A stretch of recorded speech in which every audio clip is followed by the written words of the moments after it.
Live from the 607, it's the Ocho Duro Parlay Hour, where we're talking everything movies, TV, comics, and entertainment.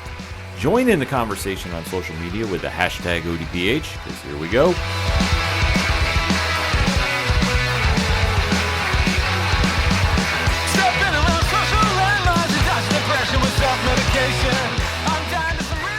Welcome back to an all-new edition of the ODPH podcast. What is happening, everybody? Thank you so much for joining us this week. My name is Ken M. Joining me in the co-pilot's chair, you know him. He's the man of 1,004 aliases. He's a featured editor at Fanlight Zone, your new home for comics and pop culture. His name is Padawan J. Coming to you live and direct from the ODPH studios with a better sense of control than Drake had on Kick this week. If you know, you know. That is true. Oh, boy. We're not going to get into that. Search on your own. Exactly. But there's a lot to go over in the land of entertainment. Sports has been a little quiet because obviously we're dealing with the NFL preseason. Yep. I know it's been a while since the Knicks won the championship, and I think for the betterment of our audience, you did not want to hear us talking for 60 minutes straight about the greatness of Jalen Brunson, Karl Anthony Towns.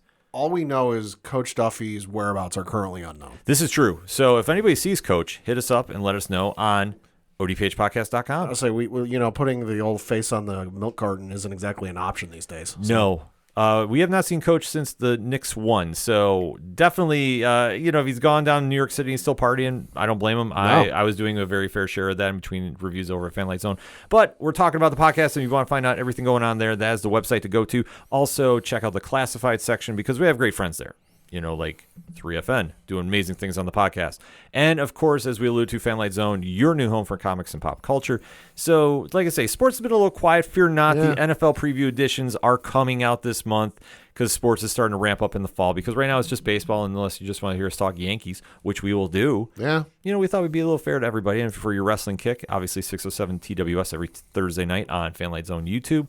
But in the meantime, that's why you go to the website. So you check out all the Public Store merch that's going on there. You check out the directory. Pat, how many providers are we on? 676,740. That is a mouthful, but that is because of the turnout that has been coming on through. Because even though we haven't done an official ODPH in a while, the downloads are going crazy right now. So that's a testament to you, and we cannot say thank you enough. Everybody's checking out the episodes of Fanlight Zone Present this that comes on there too, because there's always going to be something on the channel every week, no matter what. But the sports is coming, and we have a lot to talk about in the land of entertainment, so you definitely want to make sure you stay tuned for that. But last but certainly not least, concerning the website, we definitely have to plug the music acts that you hear on there.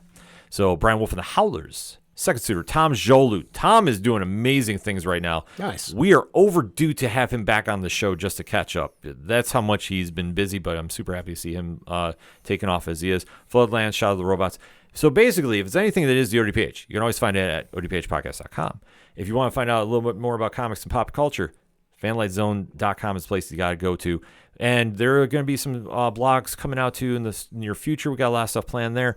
But we have to get to the show that you came to hear, and there's a lot to go over in the land of entertainment. This month has been absolutely wild for content.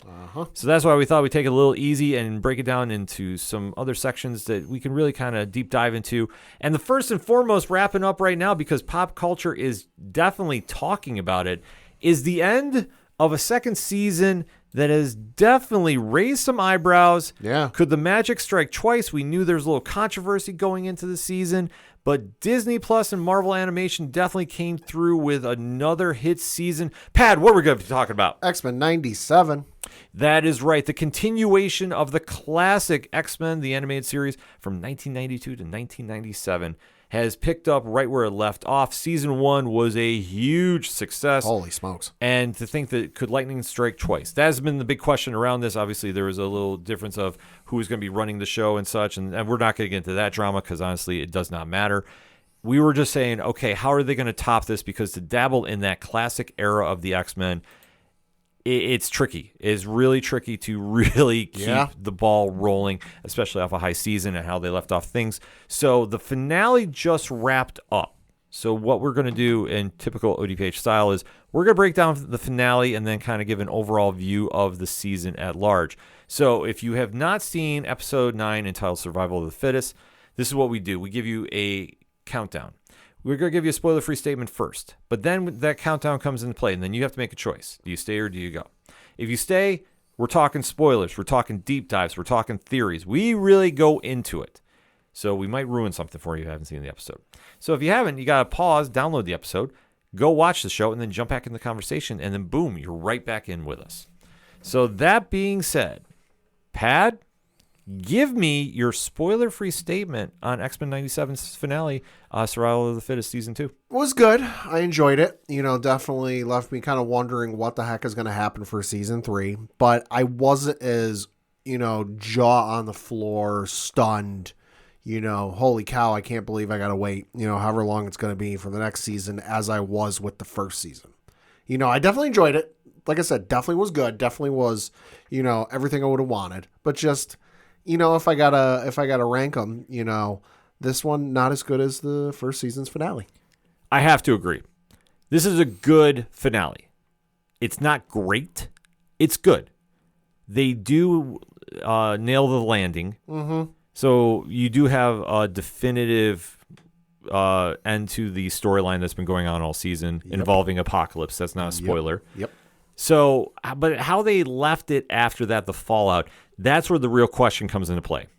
And I think they made a move for shock value, and I don't like it. Yeah. I understand why they did it, but at the same point, how it's going to go long term remains to be seen. I know the direction they're going in because obviously this is imitating a lot from the comic run from the 90s. Sure. And knowing who's now in a real position of power in this universe. Bum, bum, bum. Yeah, it's going to get messy. It's really going to be something. But I thought for what it needed to do, it really ended things where it should be. Mm-hmm. But like I said, I didn't have that wow factor like I did last season. Yeah. This season has had some wow factors. Yeah. There's no question of that. Yeah. But going into this finale, I would say it's the mid-range. Sure. I agree with that. And that's just, but to say it's not a bad thing with that. I just think that if you really raised your bar super high, it's not going to hit it. And if you came in thinking, okay, they're going to just absolutely floor me with this, it didn't happen, but it was still a great season overall and a very good finale to really digest. So that being said, Pad, in 3, 2, 1, let's really talk. Like I said, as an episode, it was fine. I enjoyed it. As a series finale, it was good. It kind of, like you said, closed the book and closed the story on what had been going on for this. Left you with just enough to go, ooh, there's some teases for next season and some speculation for the fans, to figure out and kind of deduce what's going to happen next season. But did it leave me going, holy cow, like, I can't believe X, Y, and Z happened? No, which isn't to say it was a bad thing, just with how high everyone's, feelings were for season 1. Was I expecting it to exceed them? No. Was I expecting it to come close? Yeah, and it came close, but just if you had to ask me which one was better, I'd say season 1 was better. Season 2 is absolutely enjoyable, and season 2 is fantastic, but just the way the ending was, it was fine. The deal with the ending ties into the main villain of the season, and that is Apocalypse. Yep. And especially when you try doing his origin story. Mm-hmm. And they spend a lot of time on that. Yeah, they did. Which I don't necessarily know if that was the right move to do. Well, it's debatable. Because especially with how it ended and jumped to the present. And I think you needed to do a little bit of it. Little, yes. Just because, let's face it, for some folks, their only exposure to Apocalypse is the Apocalypse film where Oscar Isaac played him a couple of years ago.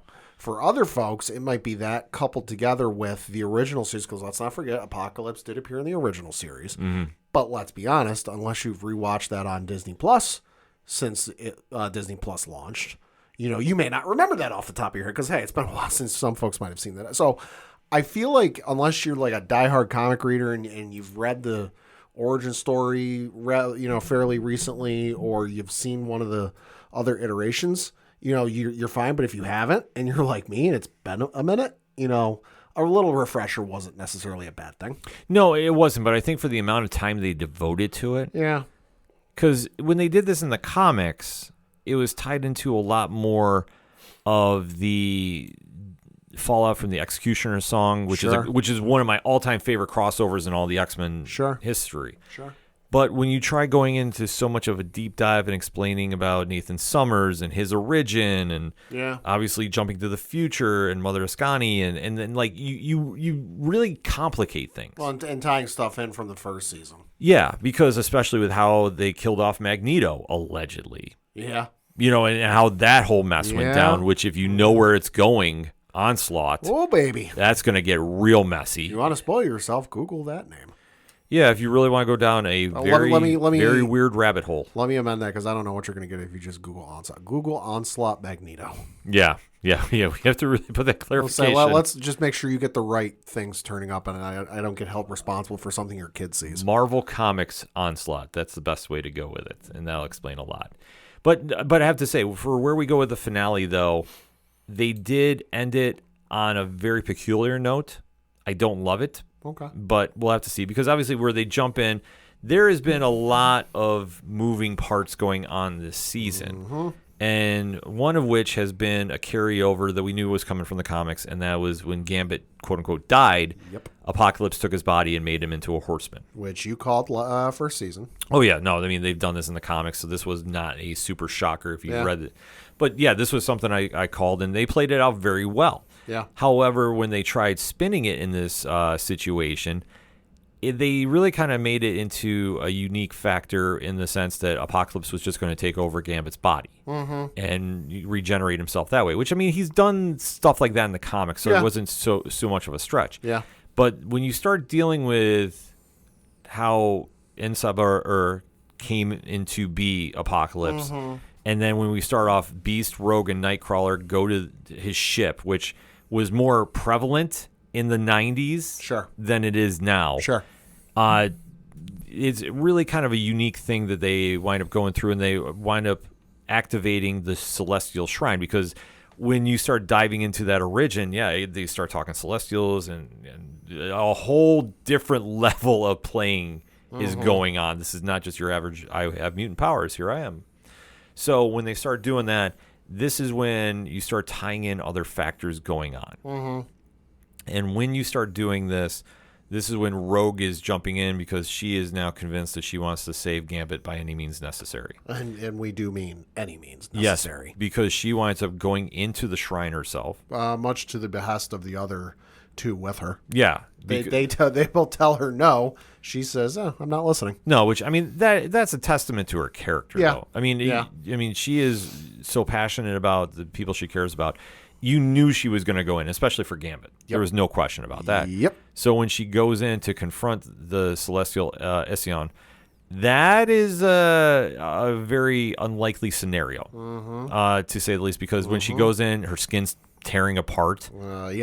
And they're having a face-off. And basically, Ision is saying, hey, Apocalypse is needed. It's like a real David meets Goliath type situation. Yeah, which, I mean, the Celestials, that's a whole cosmic level of like reasons that we don't need to get into on the show, but they do as they do. Credit to Rogue. She tried stepping up to fight him. Yeah, which, I mean, you knew. I mean, Rogue has no fear at all. She pulled her fist back and went to go fight him. I'm like, that's not going to work how you think that will. No. But when they deal with Essen, this is when she makes the deal that I'll give up my life to get the powers to get rid of Apocalypse, and we'll go there. So Essen does it because it connects on a level. Yeah. So meanwhile, this entire time we start, and bear with me because I'm jumping around with a lot of the X groups. We have X Corp, which was a very, very wild time in comics. Yeah. That Xavier and company have set up shop. They've been publicly outed as mutants, and it's kind of very connected, if you will. Which I don't think they went necessarily that deep in the show with it. They just borrowed the name. No, they just borrowed the name, but they did it. They did what they needed to for it. Yeah. And when you start going into that realm, that was a very unique period of the X-Men story with Grant Morrison and Frank Quitely's run. Yeah. Which a lot of people love. I really enjoyed the beginning of it. I hated the ending. Sure. The ending is still to this day I have questions about it. I mean, it's very rare that you kill Jean Grey and Magneto in the same issue, and then it's retconned immediately after. Hey. It is what it is, though. I mean, I'm just saying, like, it gets a little wild with that. But I mean, they find a way to make it happen because there's a lot of reasons going on with that. Yeah. But so when Gambit is under the care of X Corp, and you have X Factor, which is the '90s group that was ran by the government, as a part of Human Mutant Relations. Yep. Love seeing that lineup. They're now teaming up with X Force, which is what Cable was doing when he took over the New Mutants group in the '90s, which is what Rob Liefeld has been very noted for pushing along with the other creators on that series. Got their own intro for episode 3. Yeah, well, we'll talk about that. There's no way we're not skipping that episode in the recap. But for this, we're now seeing Cable's proactive mutant group is now working together because they know the stakes. Or say real enemy, my enemy. Yeah, which, I mean, this is a trope that they've done before in the comics. Yeah. Because, I mean, you have to remember, at one point, there was like 7 teams. At least. Yeah, that sounds about right. I mean, there was 14 books a month at one point. At one stage, there was. God bless anyone trying to collect that whole series. That'll be another time. Maybe if we ever bring back the Patreon episode, I'll talk about that. But we do see now this group is now going after X-Corp because they want to kill Gambit. Right. But they're doing it, I mean, do the ends justify the means? And it's kind of a gray area because Cable knows what Apocalypse is going to do. That is literally his sole mission in life, is to kill Apocalypse. Yep. So trying to justify anything else to him, even to this day, I mean, it's still, that's the driver. Yeah. So, I mean, they kind of have tiered away from that a little bit. Sure. But it's still a big thing.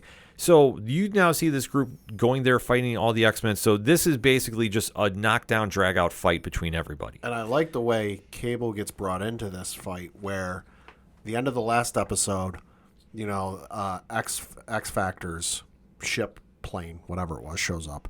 And they're like, this is weird. They're not answering our hails. Activate the shield. I think it was an EMP shield or whatever. And this is the end of the episode. So then they come back. We find out Cable's there. Obviously, the X-Men don't know this. They're standing there. They're like, we're under our shield. We're perfectly fine. We're perfectly safe. And then all of a sudden, the shield disappears. And that's when Jean goes, oh, no. Nathan's on that ship. Yeah. So you see this full-out attack. Yep. And it's great scenes. You're seeing a lot of team-ups going on. I mean, this is just perfect comic cinema. Yep. I mean, that's the easiest way they could describe it. Even when there's somewhat Sentinel robots fighting in the air, too. Yeah, I don't know how I felt about that. I mean, at the end of the day... Reasons? Yeah, that's the easiest way to describe it. Like, I get it, but still, No, I mean, because in the comics, there's the Sentinel program is always part of the government's deal. I mean, even most recently, there was a run of Iron Man where Stark, where Stark was providing technology for them. So all the Sentinels were looking like Iron Man. Like it's a weird thing, but it's always been a connection.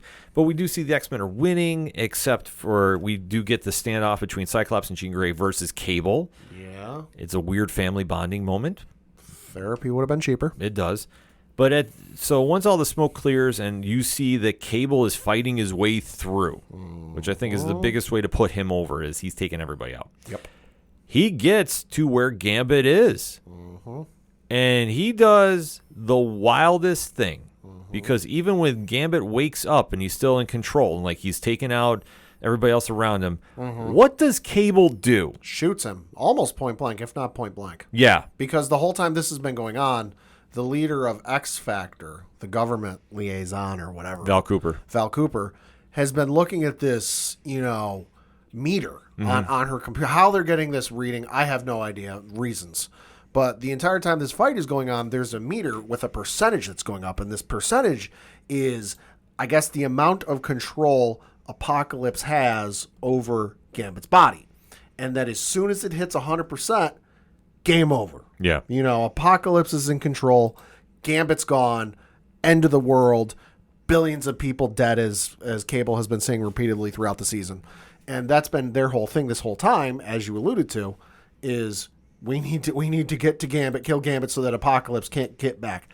However, you brought up, Cable shoots Gambit point blank. Yep. There was a monkey wrench thrown in at the last possible second because what happens? Apocalypse takes over. The meter hit 100%. Yep. So, I mean, they knew what was going to happen. Xavier was trying his best to buy time for Rogue because he was trusting Rogue to come up with a plan. Yep. It didn't work. So now you have Apocalypse in Gambit's body.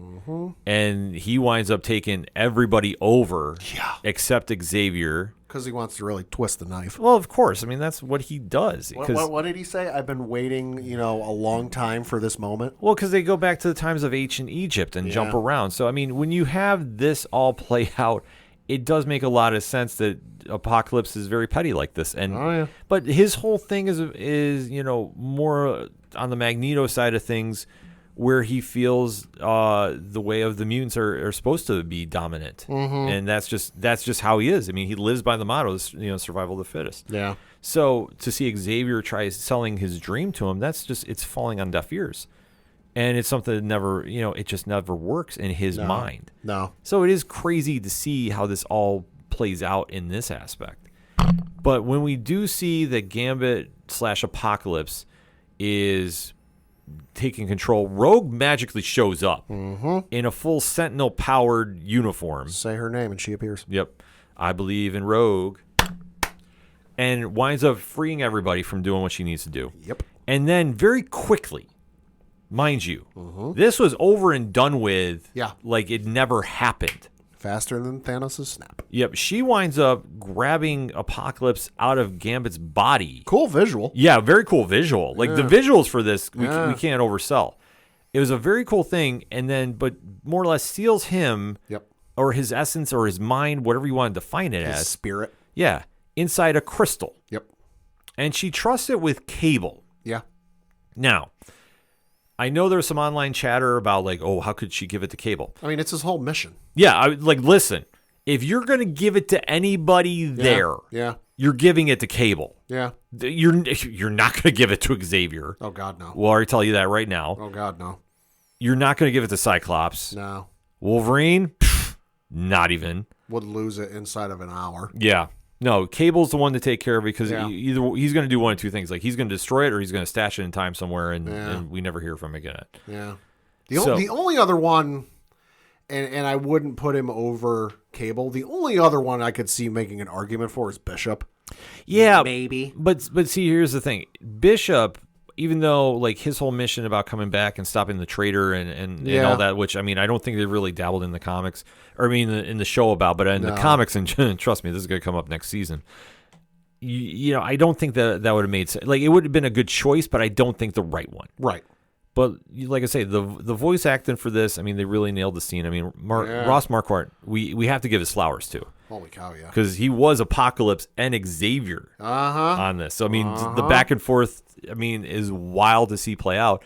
But it definitely doesn't, Lenore Zan, I mean, what can you say about her as Rogue? Always does phenomenal stuff, too. So we have to give the credits there.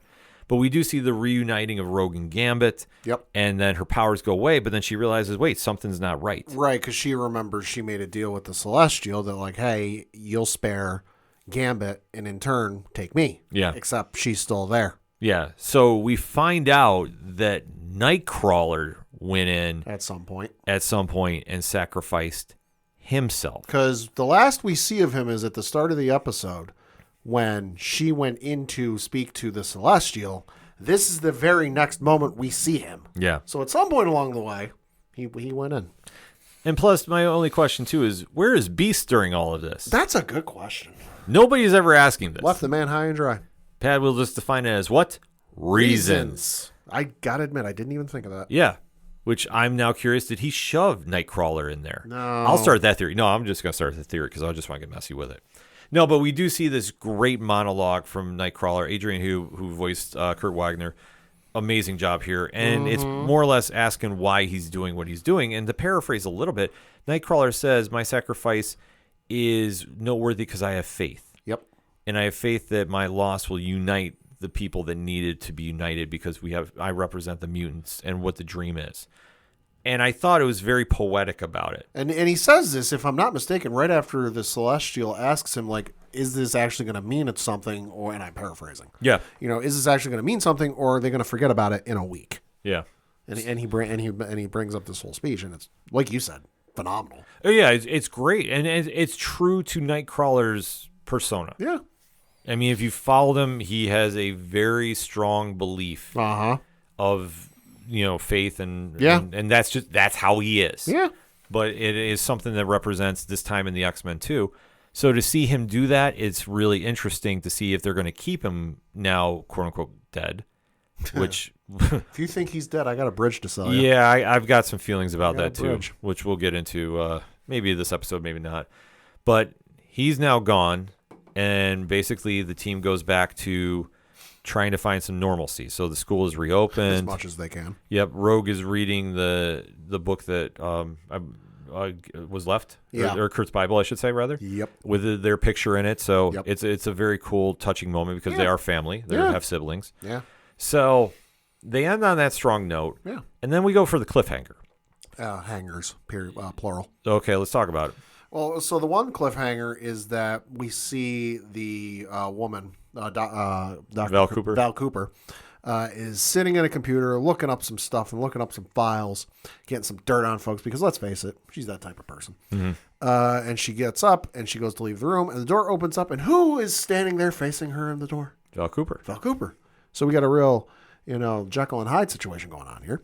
Except, well, it's not Jekyll and Hyde. It's Val Cooper and Mystique. Which, okay, yeah, that makes sense. It's been a while since we've seen her, if ever, in this new iteration. I don't think we have yet.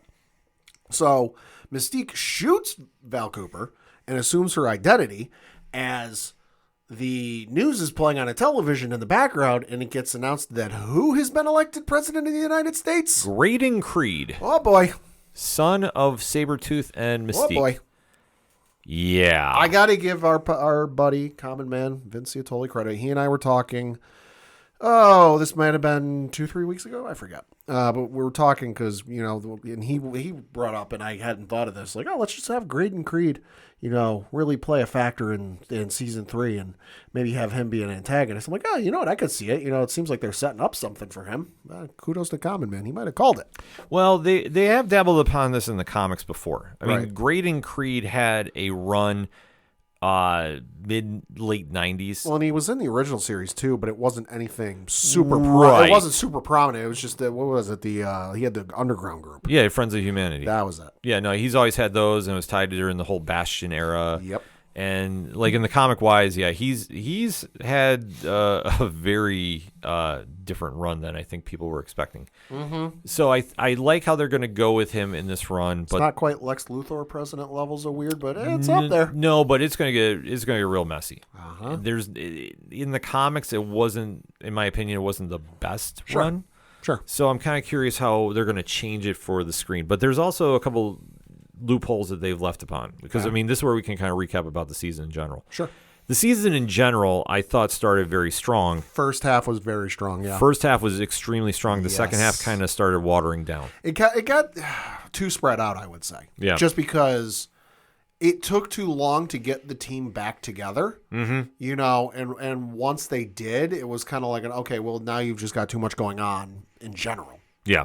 And when they started doing that, I mean, it's the tricky part. But then again, this is to kind of really look at the large picture. Mm-hmm. This is the 90s of X-Men to the nutshell. Yeah. When you have that many groups going on at the same time, you're doing crossovers, and it's like 28 issues for the story. Like it's. Hey, listen, we got the bomber jackets. We did. We got the bomber jackets. Well, I mean, they borrowed a lot from that Quietly and Morrison run. Yeah. I mean, we'll start the Jim Lee, Chris Claremont run, and then a transition. Yeah. You go to the bomber jackets, and you go to the all black look that they had. Well, and you brought up the confusing thing too. If you've been reading the ongoing series they've been doing with the comics, that I think it was originally supposed to be a bridge between seasons 1 and 2. Mm-hmm. The first issue absolutely plays out that way. Second one, kind of so much. If you read the issue, and I won't spoil it, but I'll tell you off air. If you read the issue this week with where things end in the show, and kind of now we know the start and end of the series, it gets real confusing if you start factoring in the comic now. Yeah. So it's all sorts of weird. Yeah, I mean, like I said, they ushered in a lot. Like I said, the all black and gold look, I should say, rather. Right. But Wolverine's is all black. Right. And shirtless too. That's a real reasons question, which I still have not figured out why he was just not wearing a shirt during this entire time. Reasons. Yeah. But this is where they borrowed a lot from those eras, and they merged them well. But I thought it really got after that second half of the season started out. I want to say even when they did the homage of the Team X episode. Episode 5, Weapon X Lies and DVDs.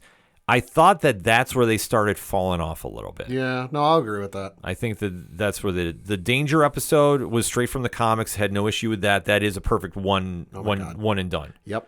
Had no issue with that. The Savage Land, that's always a weird place too. Mm-hmm. But I mean, it was kind of built up more so to explain about Nightcrawler's ultimate sacrifice, and the fact that they focused so much time on him and Graydon Creed during that episode. Right. I thought, okay, this is why Nightcrawler is going to play a larger factor in season 3. Right. So for anybody thinking he's dead, he'll come back in some way somehow. I do have my theory about it, which I'll say now, because when you saw Magneto die, we know what happens to him. Uh-huh. And this is when he gets Professor X steals his essence, puts him inside his own head, and then you have Onslaught emerge. Yep. They are going to do Onslaught. I'm fully convinced of this. Lock and seal that one. Now the question is, how to the comics do they follow? I mean, listen, they went for a one-for-one recreation of Wolverine getting his adamantium ripped out. Right. No, but here's what I'm saying about the comics version. Sure. The comics version also tied in the Fantastic Four, the Avengers, and this is where Franklin Richards put everybody in a pocket universe to save them while he took out Onslaught. I mean, you might have to do some finagling and some reassigning of roles. But yeah, you might be able to do it. Well, I mean, I'm sure they could get Franklin on there. Yeah. It's just going to be a little... No, they could, because let's not forget the great unifier was Spider-Man the Animated Series. Yep. And they did bring together X-Men, Captain America, Iron Man, and the Fantastic Four. Yeah. So they all have existed. You could do it. Plus they brought Thor in for as Morph turned into Thor in the one episode. Oh yeah, he's turned into a lot of different characters. So I mean, they could do it, but you have to explain basically. I think he was Doc Ock in this last episode. Yeah, but my question is, like, do you really want to get into Heroes Reborn? Yeah. That's a very... That might be too far. That's a very fine line to walk. Yeah. I'm just going to put it out there. But I think that if they did that, they might put everybody in a pocket universe, and that's how you get Nightcrawler to come back. Yeah. Because Franklin Richards is that powerful. Yeah. If anybody doesn't believe it, that 4-year-old is... Trust me, Avengers Doomsday is not going to do him enough justice. I'll say if you can find the image, because it's been long enough, it should be up on the internet, easily to find. When the Jonathan Hickman X-Men series was first getting started, it was about the first couple issues, there was an interlude, image, because that whole comic run was like bits of tidbits and information from like a government database or something like that. There was one that was like the list of like Omega level mutants and their power and just how powerful they were. And I just remember seeing Franklin Richards and it was like off the scale. Yeah. No, he is. He's that powerful. So if they want to do that to bring Nightcrawler back, which I think they will, then it makes sense with Onslaught, but it just depends on how they want to end it. Because, I don't think they want to go anywhere near Heroes Reborn. Probably not. Just saying. But I think for where they ended, like I say, it was very watered down the back half of the season, which it is what it is. But then again, when you start off so strong, and obviously the best episode of the season, I think you and I both agree on, is episode 2, and that is a force to be reckoned with, where you saw the real debut of X-Force and X-Factor, and these were the lineups they had from the comics, the 90s era, except the X-Force one. Sure. The X-Force is kind of a weird combination from a few different lineups. So either way, it really sold about Cable and what he's doing. And I'll tell you what, this is probably the best Jubilee story portrayal I think we've seen in quite some time. No, I'll agree. Yeah, so you understood why she made this team and how important this was. So that episode, like I say, alone is worth the time. Yeah. And I think, but it's kind of hard to top. Like, they started so strong, and then they kind of went into it. But especially like when you start dipping into one shots there, especially you start getting into the whole Assassin's Guild one there. Yeah. Which, I mean, it is what it is. Yeah. I'm not saying it was bad by any means. The season was very good overall. It was good. It's just it got too spread out. Yeah, which is bound to happen when you take however many it was of the mutant X-Men team and scatter them to the 3 corners of the timeline. Yeah, that's the whole thing. The time in Egypt, that got real weird, especially the Kang appearance. Yeah. Which I know everybody ran with the meme, but It was kind of like I took it as, the Watcher showing up in whatever episode it was. It was an Easter egg. Yeah, it was a fun Easter egg. I mean, you have to because you deal with Ramatut, and then just that whole side of time travel is a very weird one to walk. Right. I think that is, with considering how the MCU was originally going to go there, Right. I think that would have been a tough sell to the pop culture audience. Yeah. And I think just doing it in this variation, I think was a lot easier for them to intake. Yeah. Because at the end, like I say, you start off so strong, but then you have so many moving parts. Yeah. And you spread yourself out too thin. That's why I said they watered it down going into the finale. But the finale ended okay. Yeah, no, I agree. And I think there's a lot of room to grow from for next season. I know we heard it was already greenlit for 3, if not 4. I heard 4. 3 was greenlit before season 2 even came out, and then 4 was greenlit, I want to say, like midway through season 3. Yeah, and I don't think we have to worry about any of those shows getting canceled. I think the pop culture audience has definitely had a lot to intake with it. So, I mean, that being said, Pat, final thoughts on X-Men Season 2 of X-Men 97? Good season. Not as good as season 1, but still very enjoyable. Makes for good fun, and makes for, something fun in the downtime if you need something to watch and need something exciting, that, isn't so episodic as some stuff, you might be watching these days. But no, absolutely worth the watch. It reminded me of reading those comics in the 90s. Yeah. And I think it's one of the most overrated and underrated eras of comics. Okay. Because the X-Men at the time was the dominant book. Right. Which, if you're a younger reader now, you don't realize of how massive that line was. Like, if anybody had an X in their title, they were selling thousands of copies. Right. But to dabble into X-Force, X-Factor is a tricky line to walk, but I thought they juggled it well when they needed to. But I do agree, though, I think they got sidetracked because they had so many storylines moving at once. Yeah. The distant future, and the past, and the present, it's a lot to intake, even with a half-hour animated show. Yeah. I thought it was very solid for what it needed to be. It was very steady. And then once you get to the finale, I thought they ended things on a solid place. Could have been better, could have been more impactful. I think they went for some shock that we'll have to wait to see. I don't really buy. Mm-hmm. But I thought overall it reminded everybody why the X-Men were the X-Men. And this is stories that we need to see. We're seeing it right now in the comics. The run by Gail Simone, I will say, is the closest to this era that we've gotten to in quite some time. Right. I will recommend Uncanny X-Men all day, every day. And I think for fans, if you really want to understand what the hoopla is about why it's going to be great when the X-Men come to the MCU, this show reminds you why. Absolutely. So that being said, hit us up on the hashtag ODPHpod. What is your thoughts about X-Men 97 Season 2? Did you love it? Did you hate it? And why? And let's talk about that finale, shall we? But first, we're going to get a quick break. We'll be right back. Comics the Magazine is the powerhouse periodical you need to have. From creator interviews to insightful articles, Comics delivers the best parts of the fandom each and every issue. It has an exclamation point in its name for a reason. So what are you waiting for? Get to your local comic shop and pick up the latest issue and check out comicsthemagazine.com for more information. Comics, the Magazine, is what the fans are reading. Coming back for another segment on this edition of the ODPH podcast. And obviously, we have to recap the biggest movie in the world. Holy Lord, you ain't kidding. We knew the return of Peter Parker to the big screen was going to draw a lot of eyes to it, but we didn't think it was going to do this well out the gate. But sugar cookies. Pad, you got some numbers? So for its opening weekend, which was 2 weeks ago now? Yeah, 2 weeks ago. Mm-hmm. Spider-Man Brand New Day was the number 1 film at the box office by a large margin. Bringing in $360,091,572 domestically. It beat out The Odyssey at number 2, which brought in just over $51 million. Toy Story 5 at number 3, which brought in just over $6.7 million. Minions and Monsters was number 4 at just over $6 million. And Moana, the live-action remake, was number 5 at just over $5.6 million. Don't worry, you thought there'd be a second week drop off. Not really. Was also the number 1 film at the box office this past weekend, bringing in $144,254,386,000, beating out The Odyssey again at number 2. One Night Only, which was its first weekend at the box office, was number 3, just over 5.5. Toy Story 5 was number 4, and Super Troopers 3 in its first weekend was number 5. So for total numbers, domestically, it has grossed $691,066,077. Internationally, it has grossed $1,017,739,165 for a worldwide gross of $1,708,805,242 in 2 weeks. Well, Oh, by the way, I don't think it's opened in China yet. Yeah. Which is bonkers.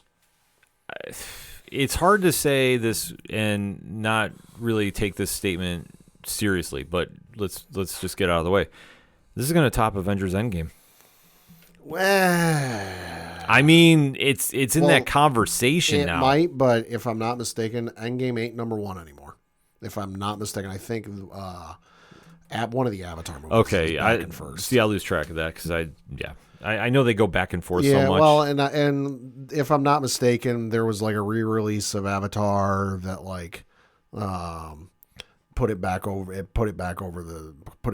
top and all this other stuff. So I'll have to look and see what it is. Yeah, we can definitely check it out. Top lifetime grosses. Yeah, so Avatar is number one all time.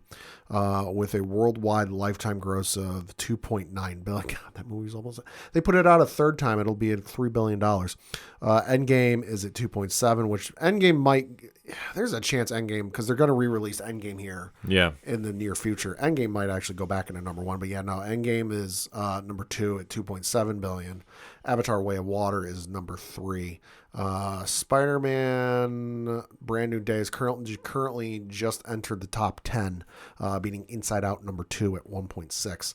Next up on the list is Zootopia 2. In the words of Bill Goldberg, you're next. Yeah. 1.8 billion. So yeah, you know what? Another solid weekend. It can jump a few spots. That's what I say. Like, it's in that conversation now. It's going to take Endgame. Yeah. But you have to think about it. But then again, how they marketed this and how they went about this, they really got back to basics. I mean, Tom Holland reprising his role as Peter Parker, Zendaya is back as MJ, Jacob Batalon is back as Ned Leeds. So they kept to the core of what made the original Tom Holland trilogy, we'll just call it that, such a success. Obviously, switching up directors to Destin Daniel Cretton proved to be a huge success, and there's a lot of question marks about who Sadie Sink was playing, and then obviously all the additions from the MCU. How would this all work? Well, the proof is in the box office numbers. I mean, it's the biggest movie of 2026. I don't think there's any question about that. Yeah. And now you have to say, okay, well, where do we go from here? So let's give our spoiler-free statement about the film. We'll do a quick deep dive into it and kind of give our overall thoughts on it. Because, I mean, we talked about this on Fanlight Zone, and because obviously we couldn't do the recording episode because life got in the way. But let's get into it. So, Pat, spoiler-free statement on Brand New Day. It might be, and it's been on my list of like franchises I want to rewatch and rank, on pen and paper. And I still need to do that because I just started the Transformers ones. But it might be better than Sam Raimi's Spider-Man 2. It's in that conversation that it's certainly the best one in quite some time, and it, honest to God, might be better than Spider-Man 2 from Sam Raimi. It is everything you would want if you're a diehard Spider-Man comic book fan, and if you're just a fan of Spider-Man as a character, because I know a couple people that, like, they're not big into superhero movies, but when Spider-Man rolls around, they're there for it. It is probably the most accessible Spider-Man film if you haven't caught up with everything MCU related. It is absolutely tremendous. It is in that conversation with Spider-Man 2. It really is. I thought what they did is gave Peter Parker a portrayal that made sense to the comics and the pop culture audience. And I think that's why it's winning. Because this is a very grounded film for where it needs to be grounded. And then when you need to go into some different directions, it goes there very flawlessly. Right. And it has something that, even for the video game fans, there's one scene in particular, which we'll get into when we talk spoilers, that is just right out of the PlayStation run. Oh, yeah. Well, then that's the thing is I know Tom Holland is a fan of the video games. And then I believe the director is as well. Yeah. They've both played the games. Yeah. So to encompass all of that, that's why it was such a winning formula. And plus, they got Spidey back down to basics. Like, we didn't have the Iron Spider suit. Right. We didn't have anything super over the top per se. Yeah. And it was a Spider-Man story, like a classic one, just with a modern retelling. And that's why it wins, because at the end of the day, we understand Spider-Man's biggest power is his guilt. Right. And how that drives him, and that's what led to with great power comes great responsibility. And that is who he is in the core. Right. They tap back into it, and that's why it connects with so many people. Yeah. So they nailed it from top to bottom. There are a few things that are not right with it, which we'll get into in the deep dive, especially... I know if you want to call it a controversy, I don't call it a controversy about who Sadie Sink is playing, what that means. Oh, yeah. Listen, we'll get into all that. So, Pat, why don't we just get into it now? So, in 3, 2, 1, let's really deep dive. Like I said, the movie might be the best Spider-Man film they've ever done. I really need to do a rewatch of all of them, to really give a definitive statement on that, because it's been admittedly a couple of years since I've seen more than a couple. It's been a number of years since I've seen Spider-Man 2 from start to finish, but it is honest to God, it is in that conversation of Spider-Man 2 levels of amazing that, and I feel like I'm far enough removed from having seen the film that it's not just, the honeymoon phase of, oh, I just saw it and I'm still feeling how great it is. No, like, it, honest to God, is that good with everything in it. And it by no means is it a perfect movie. I'm not going to sit here and say, oh, it's 10 out of 10. It's, it's 5 stars. It's the greatest thing since sliced bread. But no, it is tremendous. It is everything that you want from a Spider-Man film, as we said. There is a great backstory going on, because obviously coming out of the heels of his One Day in Time, or One More Day. I hate talking about that storyline, so I know I just messed it up. It is what it is. But now the world doesn't remember Peter Parker as Spider-Man. Yep. MJ and Ned have moved on with their lives. He's now trying to find his own place. He's still Spider-Man, who is now won over New York City. Albeit, though, we had no J. Jonah Jameson. Yeah, that was a bummer. That was a disappointment. I'm not going to lie about that.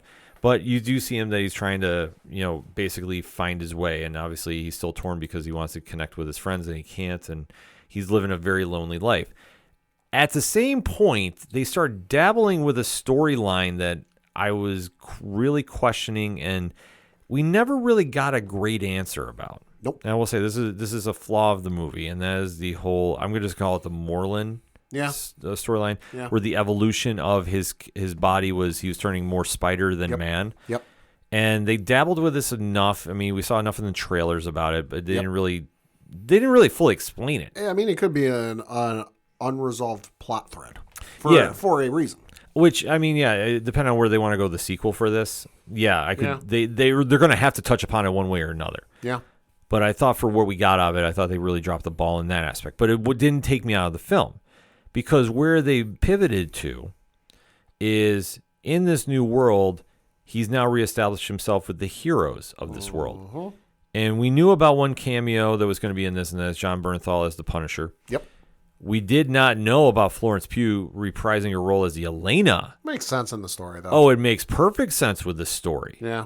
Because there's somebody going around that's attacking damage control, which sites, yeah. Yeah, how they've made that into a serious organization in the MCU still blows my mind, because in the Marvel Comics universe, it was comedy. It was literally comedy. But we do see that now there's somebody that's trying to take out damage control because they're trying to free somebody. They're searching for something known as VMAX. And when Peter Parker gets involved because he has to go stop a runaway armored vehicle, well, he now gets entangled in this mess, and he winds up meeting up with the head of damage control, which is being very, very close to the chest with his information. So that's Bill Metzger, who's played by Tremel Tillman. And we're seeing that, obviously Peter's welcome to help, and they're trying to take out the threat, and using some help and assistance from one Bruce Banner, who Mark Ruffalo reprises his role. Peter gets the idea about how to contain his powers, and he winds up confronting the telepath that is now controlling people and making them do the dirty work. And lo and behold, we finally find out the revelation that we all had an idea was going to be, but Sadie Sink is playing who, Pat? Jean Grey. Yes, the legendary X-woman. Yep. who is one of the most powerful characters in all of Marvel Comics, is now officially in the MCU. Yep. So this immediately raised speculation, and this is why I say it is quote-unquote controversial, is we know that in previous incarnations, Famke Janssen played her. Yep. Sophie Turner. Thank you. So now we know that Jean is very young. Yep. This kind of gave a tip-off of where we're going in the comics or the MCU per se, because there still is a lot of question marks heading into Avengers Doomsday. Right. Because obviously they almost kind of played their hand that nobody's going to survive that. No, probably. I mean, it's more than likely, but likely. But the fact that they went there so early, I think that's where we're kind of seeing some of the controversy. And I know that they've announced rumors of possible casting, but until D23 happens, which is coming up very shortly as we record. I think it's this weekend, if I'm not mistaken. Yeah, I mean, I don't want to speculate too much because I want to get the official Disney word. Right. And I know, like, there's a rumor going around right now that whoever was allegedly cast as Beast is not in the role anymore. So like I said, that's strictly rumor right now. So I'm just kind of wording it like this until we get some more information about the X-Men casting or where the movie is going to be titled. We'll have to wait and see. But for what Sync was playing, I thought the role was very much Jean Grey. Yeah. Like, I'll say this. I enjoyed her origin story because they give you a backstory and, you know, what's been going on. They don't go full tilt into it, but you get enough to kind of see what's going on and get the explanation of her role in the film. Yeah. And for what we know of her backstory right now, I like it better than I did any of the previous two incarnations. Yeah, I'll say. And I'll say I didn't have a problem with the way it's been previously done, but I sat through the film, saw what happened with this version of Jean and went, okay, I understand it. Well, I mean, the deal in the comics is much more. I don't want to use the word tame. Sure. But it was more, I guess, normal. Sure. Than what we have here. Like this one was a little more angst-driven because she's trying to find her sister who was taken by Damage Control. Yeah. We find out that allegedly she is VMAX because of when Sync gets captured because of Spider-Man's assistance. Yep. That, the VMAX is actually the air conditioner of the cell that she's in. Yep. So it's a very cool twist that they do there. But then when Peter starts putting together the pieces of what happened with Jean Grey, and this is after Jean has really messed with his head because of the whole deal with MJ and what's going on there, to the fact that the Punisher now has to get involved and all roads lead back to Damage Control. Well, this is where Jean Grey activates the Hulk, who has been restrained by Mark Ruffalo's technology. And we get some great fight sequences going on here, and obviously, I'll say Banner hulked up like we haven't seen him since what, the first Hulk movie in the MCU? I mean, At least. Yeah, because I mean, in Infinity War and Endgame, he really wasn't crazy Hulk. In Infinity War, he was Hulk for all of like 5 minutes. Yeah, because he got scared of Thanos. Right, he got scared of Thanos, wouldn't come out, and then Endgame, he was Smart Hulk. He was Smart Hulk. Yeah. So this is the first time we've really seen him go savage. But this is all during that fight sequence, and this is where it worked out in the favor for him. And then obviously dealing with what is going on with Damage Control and how he turned on them too. This is where it led to the best fight sequence going on. Holy smokes, yeah. Because during this time period, which they never really fully went into detail, the Hand, the infamous ninja clan from Daredevil, Wolverine, is now working with Damage Control. Yep. Pat, I defined this as what? Reasons. They tried giving one, but I'm like, okay. Tried and executed is two different things. Turns out all they needed was a little bit of guidance. Yeah, this was because I immediately had visions of Shadowland coming through, and that is a very, very weird Daredevil story. All I'm gonna say with how they ended up getting control of the Hand, and they never fully explain, like you said, is ain't nobody in this movie telling you the full truth. No. But like I said, they played off the weaknesses of Peter Parker and his guilt. Yep. Because that's why he goes back in, because once he realizes Jean is captured, and he realizes he's at fault, he does everything he can to go free her. Yep. They have a great exchange going on, but then when you deal with Frank Castle, who, I mean, we can't speak highly enough about the comedic timing with John Bernthal and Tom Holland. And their moments together, which people I saw online were freaking out about how well they played.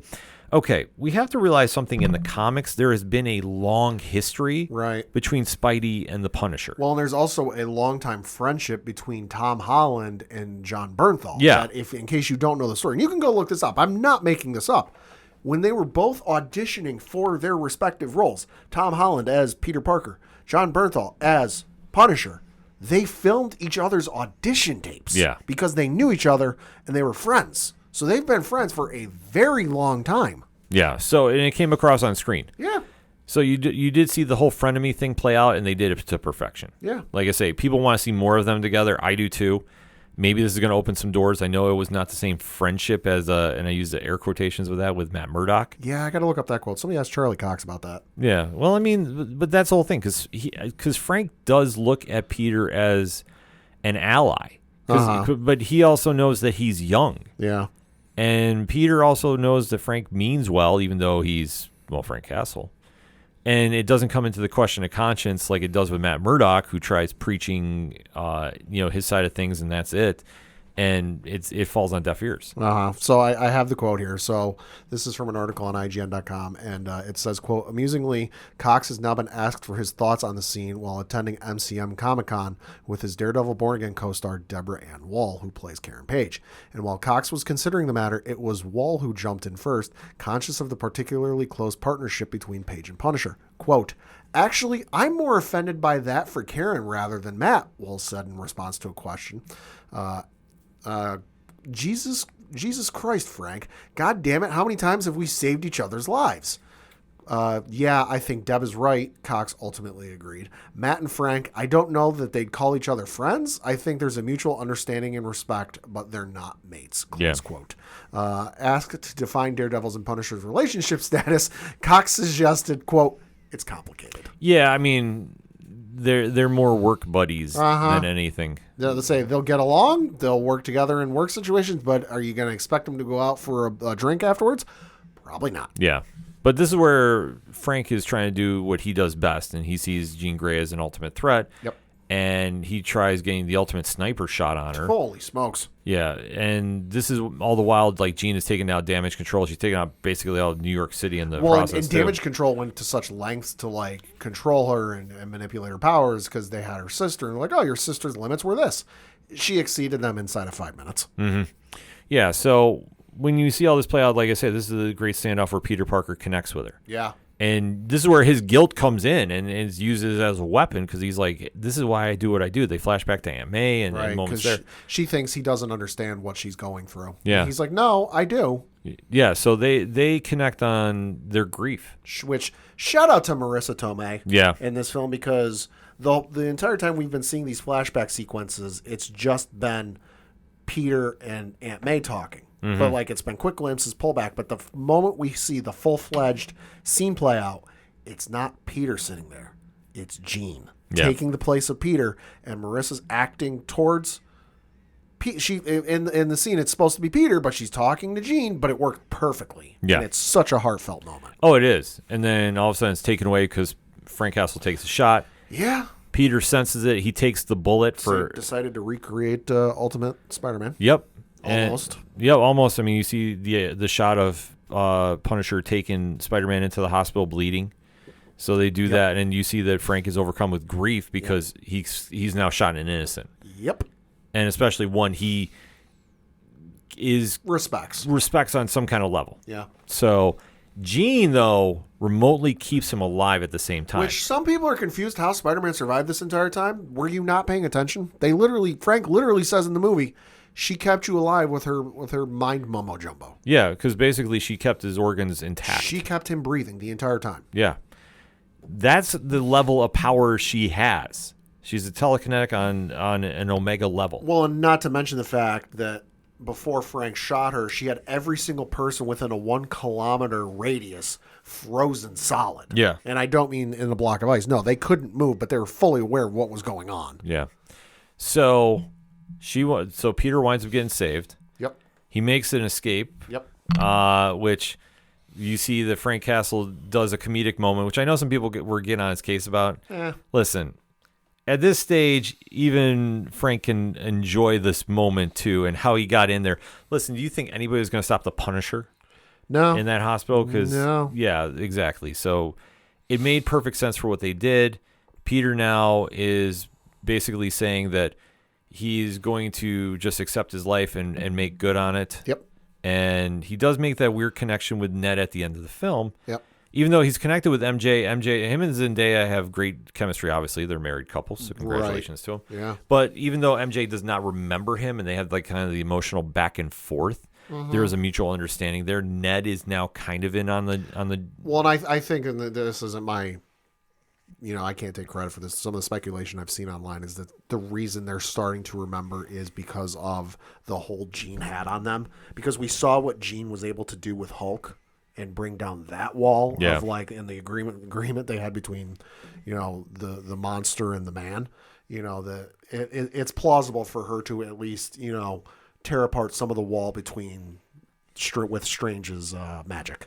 Yeah, it'll be something they'll explain down the road. Yeah. I mean, because even in the comics, it's kind of touched upon. It still isn't. Yeah. I'm just waiting till Marvel ultimately retcons it. Yeah. Speaking of things coming down the road, just to backtrack for a second, because we didn't mention while Peter's powers are getting out of control, and at one point he gets organic webs and way more powerful. Which I love how they just kind of loop that into Tobey Maguire's Spider-Man. Yeah, that was tremendous. But he creates an inhibitor chip, and kind of limits the spider portion of his powers and makes it more in line with his human powers. Can we all agree that's coming back to bite the MCU in the butt some point down the road? Oh, easily. Because, that's not staying hidden. Someone's going to get a hold of that, and it's going to come back, especially with who we know is coming. Mutants. It'll probably be, yeah. That whole inhibitor chip is coming back to bite them in the butt some point down the road after Secret Wars. Yeah, it just depends on how they want to go about it. Like, could it be Mr. Sinister that's allegedly Adam Driver's role that allegedly... I don't buy it. I don't buy it Considering either. You might, how do you not buy it? Go read his quotes about Star Wars and just how he feels about the whole franchise thing after that. I don't buy it. Well, like I said, D23 is going to explain it. Money talks, I get, but for now, no. Like I said, I could see a Sinister running with it. It depends if they want to do Trask. Yeah. And do a Sentinels. I could see that too. Trask would make a lot of sense. It all depends on where they want to go with it. But I mean, at the end of the day, Spider-Man has his new moment, and now he's now gonna try relying on his friends and reconnecting there.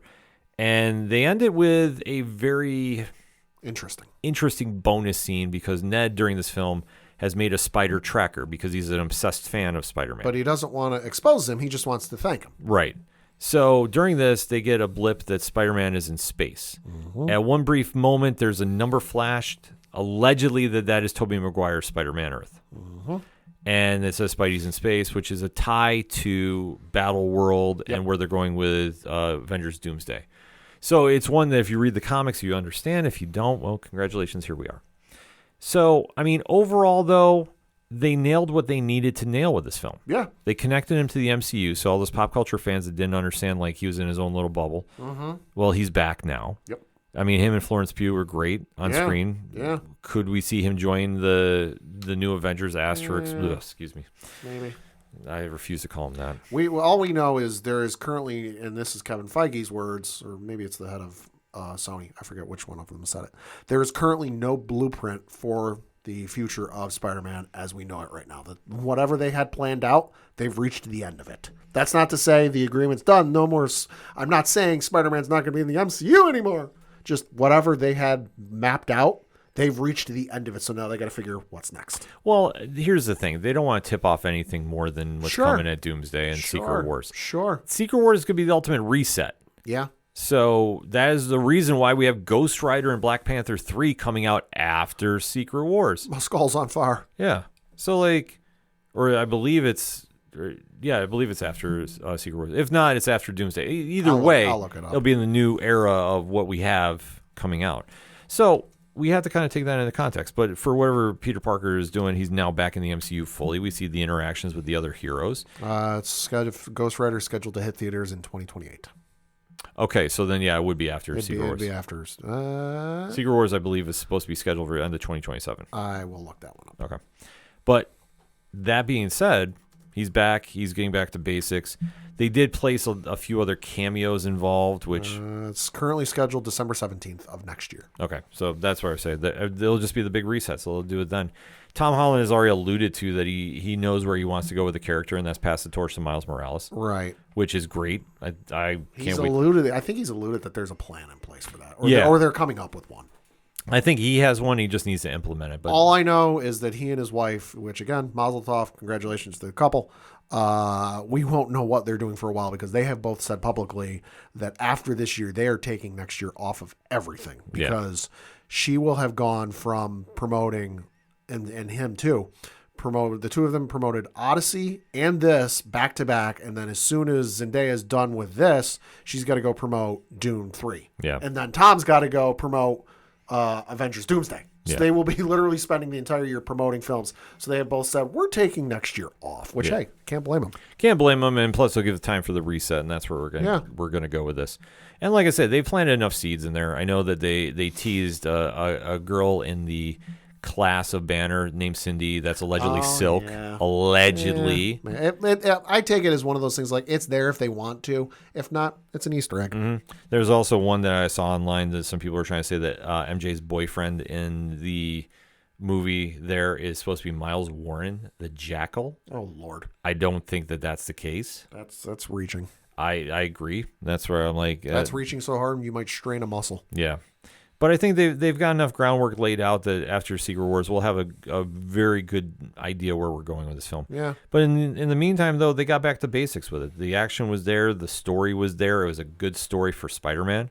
Absolutely. And it really touched upon the core of what makes him click with so many other fans. Mm-hmm. That they really got back to basics with this film, and that's why it's as big a success as it is. I mean, sure, there's a couple plot holes they could improve on. Sure. The evolution one definitely will be, which if they want to go with the symbiote, well, then that might be a good, easy way out. It could lead to it. It could, but they, like I said, the symbiote is on the MCU Earth. Yeah, they have a lot of different directions they can go with. I mean, was not mentioned in this film. No, but we know it's lurking, and that's why I say I think it's going to mash up with him at some point, and that's where he gets the spider powers. I'm willing to bet that might be the bonus scene in Doomsday. One of them. Maybe. I mean, I wouldn't doubt it. But I'd say if I got put a percentage on it right now, I'll say 30. Okay.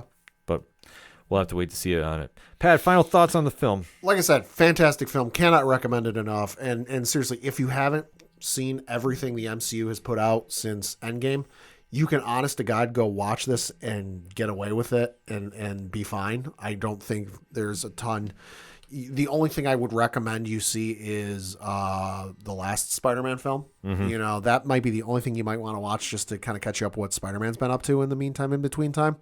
You know, the rest of it, you don't really need to see it to go enjoy this film. It is that easily accessible for fans. Yeah, there's no question about it. This is everything you want from a Spider-Man film. They nail the essence. They nail the vibe. They nail New York City. Mm-hmm. And it really feels like he's part of the MCU. Like, this feels like I was just going to the comic shop and picking up an issue. Absolutely. You can't get much more high praise than that. So that being said, hit us up on the hashtag ODPH Pod. What is your thoughts on Spider-Man Brand New Day? Did you love it? Did you hate it? And why? We got one more break to get out of. We'll be right back. Hey guys, it's Alan Dunford here from Top Hat Studios, co-writer and co-creator of Pocus Hocus and Grandma Chainsaw, and you guys are listening to the ODPH podcast. I'm gonna be down to the punch, 'cause they can't bring me down if I'm already under the ground. Coming back for the final segment on this edition of the ODPH podcast. Pad, what you got? Got just one thing to talk about because this dropped out of nowhere the other day that even I went, wait, did we know about this? So the PlayStation Twitter account, which, boy, PlayStation on social media these days. Enter the comments at your own risk. Yeah. Need I say more? No. But they tweeted out on August 11th, and I was actually in the middle of a workout at the gym when I saw this, and I went, huh? Quote, draw swords together for Middle-earth. The Lord of the Rings War in the North Legacy Edition brings co-op action to PS5 today. And they included a 41-second little video.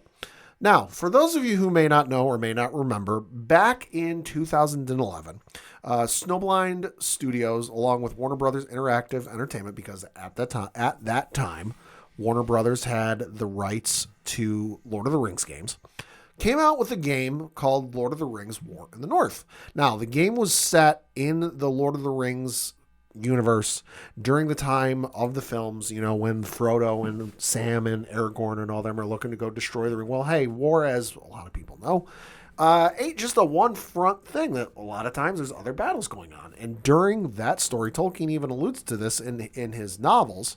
And especially if you go into the appendixes in the Return of the King novel, they're like, hey, there was a whole battle going on in the north. Well, they decided to make a game of this. Released originally in November of 2011 for the PlayStation 3, Windows, Xbox 360, Apple, and then so this company, Asper Games, came along and remastered and re-released the game for the PlayStation 5, Xbox Series X/S, plus the Nintendo Switch and Nintendo Switch 2.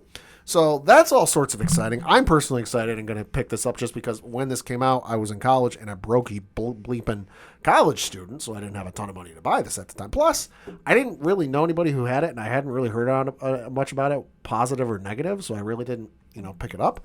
So I'm definitely planning on picking this up. But the exciting thing for this, and Lord of the Rings fans, especially if you grew up playing some of those classic video games from the PlayStation 2 original Xbox era, The Two Towers, Return of the King, Lord of the Rings, The Third Age, hint, hint, wink, wink, nudge, nudge, should take note is, according to an article from IGN.com, quote, in a press release for the new version of War in the North, Asper planted a small tease for the future of Lord of the Rings franchise in gaming. Quote, the Lord of the Rings War in the North Legacy Edition is licensed by Warner Brothers Interactive Entertainment and is the first the Lord of the Rings title released by Asper, reads the press release. Fans can look forward to even more classic releases by Asper from the beloved franchise in the future, close quote. So, might see Lord of the Rings The Third Age, which was a fun RPG in which you played another group of folks who were like literally 5 minutes behind the Fellowship from start to finish, from Rivendell all the way up through Mordor. That one was fun. Could get a re-release of remaster Return of the King, which is one of, if not the greatest movie adaptation video games of all time. Gimme Two Towers re-release, which is absolutely tremendous. But hey, listen, I was always curious what could happen with these just because Warner Brothers had the license for the video games. Now I forget who has it now, but it's not Warner Brothers. But if this is a way to get those games back, because, hey, I don't know where my PS2 is. It's probably somewhere in my parents' attic, just filled to the brim with dust. So I doubt it'll work without me taking the whole thing apart. But if I can get to play some of those classic games I grew up and loved, I'm all for it. Yeah, I mean, definitely something to keep an eye out for if you're a fan of the franchise. Yeah. Without question. Absolutely. So before we get into comic picks, coming out this Sunday, HBO Max, Disney Studios. Well, let me retract that. DC Studios. See, talking all that Marvel, it kind of got tongue-tied. DC Studios is coming out with their long-anticipated Lantern show. And here I was thinking my Sunday nights would be quiet. I know, right? So obviously this is based off of the one and only Green Lantern from DC Comics. Kyle Chandler and Aaron Pierre are going to be playing Hal Jordan and John Stewart respectively. Nathan Fillion is reprising his role as Guy Gardner. Because he can't stop reprising that role. No, he can't. The first 5 minutes of episode 1 are online right now. Like officially or like leaked? No, like DC has posted it. Wow. So we did get the email for it. I will even show Pat to verify this. Say, because I know Spider-Man Brand New Day has been on Twitter like 4 times. Yep. So literally they just sent it out. Nice. So do not have time to process it. But overall for the show, we do know Tom King is connected to this, which we know from his comics. Right. Damian Lindoff is connected with the show as well. Oh, yeah, I know that name. So there's a lot of speculation about it's a murder mystery. That's all we really know.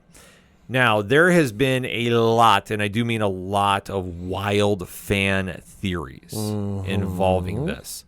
So, Pat, I'm just going to ask you straight up, what is your vibe going into the show? I have no expectations for the show. I know Lanterns and Green Lantern as a property for a television show has been one DC and HBO have been wanting to make for the better part of, I think, a decade at this point. That at one point, the actor who plays Diggle on the Arrow, or played Diggle on Arrow, was going to play him, and there was a whole thing planned, and plans change and whatever else. So I know they've been wanting to do this, but I got no expectations for this. That like I'm going in kind of blind, kind of cold. Like I've seen the trailers, but I'm not really sitting here going, I think they might see X, Y, and Z. What this is going to lead to, I have no idea. Just because outside of Superman, the current path and trajectory of the DC universe and live action and the extended universe or whatever they're calling it these days, is kind of up in the air, and we don't really know what James Gunn and Peter Safran have planned. But I'm interested to see how this fits in. I think with this is we're coming off the heels of Supergirl, polarizing to fans. Well, and plus, what was it? They were talking about doing the Viola Davis, Amanda Waller show. That got, quote unquote, put on the back burner. And then they were going to do the Wonder Woman prequel thing, Paradise Lost, I think is what they were going to call it. And that also got put on the back burner. Just say it got canceled. Well, I think they did come out and say that Waller was canceled. Okay. And there was another show. It wasn't the Wonder Woman show, but I believe there was another show that got also officially canceled on that. But here's the thing. Ever since James Gunn announced that original lineup, right, they have changed directions a lot. Now, for whatever reason, we don't know. But we just know that this is one, obviously, is lock, stock, and barreled for Sunday night. Knowing who's connected to the show with Lindoff and Tom King. So I'm looking at the directors that are listed on IMDb. I like what I see. Yeah, there's a lot to be excited for. Like, this is going to be a very gritty show. Yeah. It's not going to be as space-driven, I think, as some might want it to be, knowing Green Lantern. We know, obviously, the Ryan Reynolds film exists, and pop culture can think what they want about it. No, it didn't. Deadpool killed him. Right, but Deadpool killed him before they could make the movie. Yeah, but but this is going to be a very interesting take that they're going to do on the hero. Right. And or heroes, I should say, because obviously with the two leads, and where honestly, I've been trying to avoid spoilers for it. I've heard so many crazy fan theories about who is the murder victim they're investigating. Sure. And I don't even want to give speculation to it online. Sure. That I just want to go in with a very clear mind and go, okay, let me take this for what it is. And knowing who's involved, and I do know that Sinestro has been casted, the longtime adversary. You can't do Green Lantern, whoever it is, without Sinestro. Yeah, Ulrich Thompson is playing him. Okay. So that's literally all I know that they got going on with this, other than the actors we already mentioned. Which is fine, because I want to go in, I want to see something different, I want to see something new. If this ultimately leads to Jon Stewart getting the role and being the definitive Green Lantern in Gunn's universe, I'm all right with this. I think that's the direction they need to go. If Hal Jordan is still there and is doing things like on Oa or whatever the case is, that's fine too. I don't think we'll see Kyle Rayner at this stage. No. Maybe a cameo, maybe a name mention. I think they'll mention him. But I think we have to see what this is going to play out. But I'm excited for what I've seen. It looks dark. It looks gritty. Oh, it's going to be nuts. Like I said, I'm looking at some of the directors. Each of these folks are directing 2 episodes. You got James Hawes, who is probably, some of you know, who directed 2 episodes of Black Mirror. Specifically, it looks like it was 2 episodes, 1 in season 3, 1 in season 5. You've got Greta Vasant Patel, who is did a couple things, Under the Bridge. She was the director of an episode of that. And then this is going to be seriously excited. Alik Sakharov did 8 episodes of Ozark. Great show. 4 episodes of Game of Thrones. Mixed bag, but still some good episodes. 5 episodes of the American Netflix House of Cards. And then he did 38 episodes of The Sopranos. Okay. So I'm excited for his episodes. And then the other one is Stephen Williams, who was a producer on Lost and the miniseries Watchmen. So there going to be some serious stuff going on. Yeah, they really put a lot of talent behind this. So I think it's going to just rise. I mean, that's the honest way about it. So, but I think if you're looking for something that's going to be super over the top, like action, I don't think we're going to get that. I think we're going to get a good crime drama, which is fine. Yeah. Because, technically that's what the Green Lantern Corps is. They're the space force, police force of space. So I just want to see a great show out of this. I'm going in with a very open mind. Like I said, I've been trying to avoid any and all spoilers about this. And I've done a good job so far. I won't even watch the first 5 minutes that are up right now. But we will be recapping that next week on the show. So stay tuned for that. But last but certainly not least, we got to end with some comics talk, because that's what we do here. So, Pat, what you pick up this week? I got 2 recommendations for you. The first of which, I reviewed more, but these are the 2 I think you should pick up the most out of all of the ones I reviewed. The other ones are fantastic, but these two stand among the rest for what I reviewed. First is from Marvel. It's issue number 1 of Star Wars: The Fall of Kylo Ren. Charles Soule is writing. Do I need to say any more? No. Probably not. No. Will Sliney is the artist. Phil Noto's on the cover, which anytime Phil Noto's on the cover, it's freaking fantastic cover. Yeah. This one is The Legacy of Vader creates a new empire of fear. Kylo Ren returns from devastation, wielding total fury.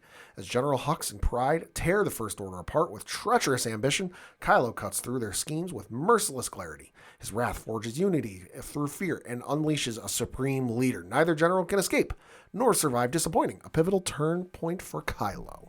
So this one, if you caught the Legacy of Vader series that Charles Soule did last year, this comes off the heels of that, so definitely would recommend picking up. I think there's 2 trade paperbacks for that series.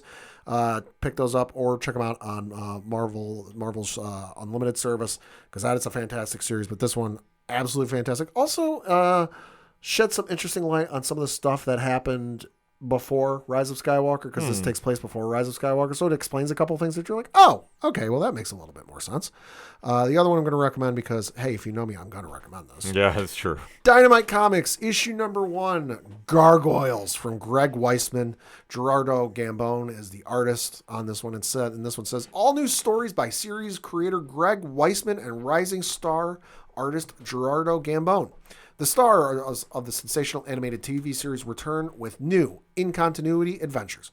1,000 years ago, superstition and sword ruled.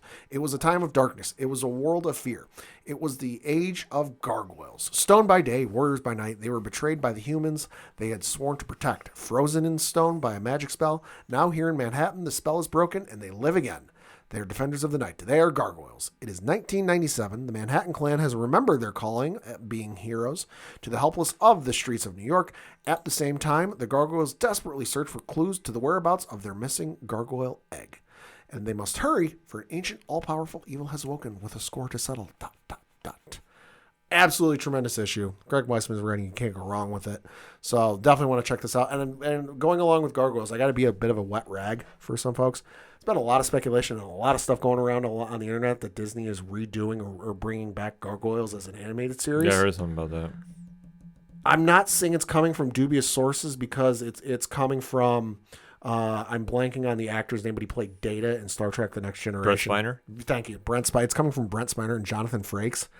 Frakes, I would lean a little bit more towards, okay, I'd believe it, because he was Xanatos, who was a foe and a main character for a good portion of that series. Spiner played a character that was in the first couple of episodes and then really didn't show up again much. The other thing is, Greg Weisman has been notoriously very silent on anything with it. Like, he hasn't said anything publicly. Nothing has come out from Greg Weisman. And let's face it, if they're going to do Gargoyles, they got to do it with Greg Weisman. So I would say, for the meantime, in between time, temper expectations. Yeah, that's probably the safest bet about it. I mean, we just kind of have to wait to see it play out. But the comics are there, so everybody should just rally around that. If you want to see more, if you want to see more Gargoyles, do that. All right. So for me, I do way too many reviews. Yeah, you do. It's all right though. I enjoy doing each one. So if I gotta say one, see, that's the thing. I hate picking just one. Let's keep it Green Lantern this time around. Green Lantern Corps number 19. Mm-hmm. So Morgan Hampton has been writing it. Morgan is also tagged to do the new Steel series that comes out later this year. Okay. Has been doing a lot of very cool things with this series. Because originally it was co-written with Jeremy Adams, and now Morgan is the sole writer, and Morgan's crushing it. Okay. So this has been the build-up since DCKO. Guy Gardner has been the all-sight of OA. Okay. So that has been a wild scenario to play out. Right. And they've been dealing a lot with the emotional entities, and the Manhunters have been involved. Okay. And it all comes down to OA's last stand this right. issue. Yeah, Morgan's run, this probably is my favorite of Morgan's run. Okay. Like I say, I really can't stress it enough. And they do some wild things, the creative team on this one. The art, they have a few different artists on the book for this one. Right. There's a Lantern Kaiju Oh, Lord have mercy. Yeah, it's like Voltron, and it's Oh, Lord wild, have it's mercy. crazy against a Manhunter one. Like, that's just to say the least. Like, the panel is out online, so I don't feel I'm spoiling anything. Right, But the issue's out anyway, so go buy it. I love what they've been doing. The Jon Stewart backup story has been great too. It's been really fun stuff going on with Green Lantern. More, like I say, nothing against Jeremy Adams' run on Green Lantern solo right now, because it's been focusing on Kyle Rayner in LA, and that's been something as well too. So I think we got a lot to look forward to, especially going into Lanterns. If you really want to see a fun series, go check out Green Lantern Corps. That'll be my pick of the week, along with all the other ones on fanlightzone.com. Over 40 this week, I think. Ooh, holy moly. I think because there's 2 more first looks that are happening right now. So, Nice. yeah, one is out right now. That's Star Trek. Sammy wrote that. Okay. And then there's another one coming out on Friday morning. So depending on when you hear this episode, go over to fanlightzone.com and go check it out, because it is a monster issue. You'll be definitely having a smile from ear to ear about. So that being said, for anything else that we might have forgotten, odphpodcast.com or fanlightzone.com as well. That's it for this week. So for the one and only Padawan J, Thank you. I'm your host, Ken. Thank you as always for listening to the ODPH podcast. We'll see you next time.